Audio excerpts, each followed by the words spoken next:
เอาทักทายครับทักทายโมเมนต์สวัสดีโมเมนต์เอามื้อนี้ก็เป็นวันอาทิตย์ครับเป็นวันอาทิตย์ก็มาทักทายมาพบปะพ้อพูดคุยกันครับอ้ายน้ำร้อนเอ้ามื้อนี้ก็เป็นมื้อวันอาทิตย์ครับก็มาทักทายพูดคุยครับมาแบ่งปันประสบการณ์ครับการเฮาเฮ็ดพวกลงเฮาเฮ็ดFacebook หรือเฮ็ดช่องต่างๆครับช่องแอปแดงแอปดำแอปอันนี้ครับนี่ครับเฮาคอยอันนี้ครับคอยศึกษาไปพี่น้องผู้ใดมีเวียกก็เฮ็ดไปเลยครับพี่น้องผู้ใดมีงานมีการเฮ็ดงานเฮ็ดการก่อนพี่น้อง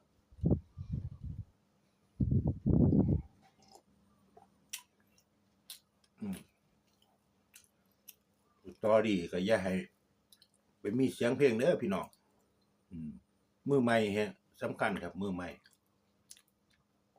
สิได้ออกไปรบเลยพี่น้องคือผมนี่ออกไปรบปั๊ดแต่ว่ามีเสียงเพลงเสียงแรมแต่สมัย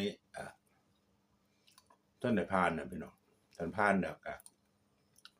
ยังติดอยู่เลยครับติดนี่คือติดแต่ว่ากับพี่น้องไปเช็คเบิ่งหลังบ้านคือไปเช็คเบิ่งตรงโปรไฟล์ว่ามันติดเหลืองติดแดงบ่แล้วก็ไปเช็คเบิ่งสตอรี่แล้วก็ไปเช็คเบิ่งตรงคลิปเลี้ยวเราเลื่อนไปก็สิเราเลื่อนปึ๊บไปก็สิมีอันตัวว่าตรวจสอบมันสิมีตรวจสอบก็ขึ้นมาถ้ามีลำโพงขาวลำโพงแดงมันก็สิขึ้นเตือนบอกครับเนาะ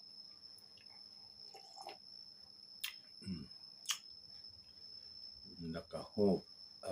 รูปเล็กน้อยเด็กๆครับอย่าพยายามลงครับเพราะว่ามันเป็น